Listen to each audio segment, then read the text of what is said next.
আপনার বাড়ি বিয়ে করেন কোনো সমস্যা হবে না।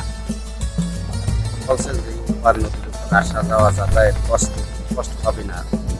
আর 5 বছরের আপনি উপর যাইবেন একবার। ভাই একটা আমার তো সুবিধা অবশ্যই হবে এই জায়গায় চোখ বুঝছে মানে কি করি তুই কইলেন উপর যাবে একটা চোখ বুঝছে উপর যাইবি চোখ বুঝে সে তুই ডাইট দিয়ে কোনো সমস্যা হইবি না। না আমি তো আমার তো কথা ছিল ভাই, সে যে বলতেছে যে আপনি যাবেন আমার সুবিধার জন্য আমি বাইক নিয়ে গেলাম আইলাম, ওই শালার পর শালার শ্বশুরের লোকজন যে আমার বাড়ি নিয়ে তো সিরিয়াল দেবে, আমার তো বনু মানি খরচ হবে।